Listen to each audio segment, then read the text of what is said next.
Long, long ago, before the roads cut through the land and before iron birds filled the sky, there stood a forest so deep and ancient that even the elders spoke of it in whispers. This forest was called Ogburan, the forest where the spirits listen. At the heart of this forest lived one man. They called him Kolewo, the last priest of the forest. From father to son, from mother to daughter, the knowledge of the forest had always been passed down. The priest spoke to the trees, read the language of the wind, and poured libation to the ancestors. They were the bridge between the living, the dead, and the unborn. But times changed. People began to forget. They cut the sacred trees to build houses. They laughed at the old stories and said, "The spirits are only shadows." One by one, the priest died, until only Kolewo remained. Every morning before the sun woke the birds, Kolewo rang his bronze bell and said, "Forest, I am still here." And the forest answered.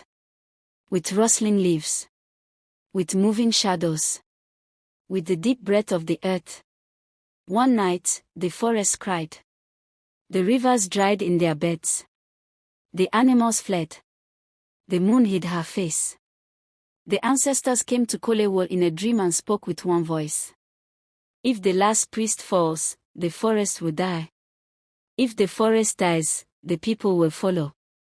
At dawn, strangers came with fire and metal, saying they would clear the forest for wealth. Kolewo stood before them, leaning on his staff carved with ancient symbols. They mocked him. But when the first tree fell, the earth shook. Roots rose like serpents. The wind screamed names long forgotten. The forest revealed its power, not in anger, but in warning. Fear filled the hearts of the strangers, and they ran. Kolewo planted his staff into the ground, and from it grew a great tree, stronger than any before. He sat beneath it, smiling, as his body slowly became earth. The people returned, wiser now. They found the great tree and heard a voice in the leaves.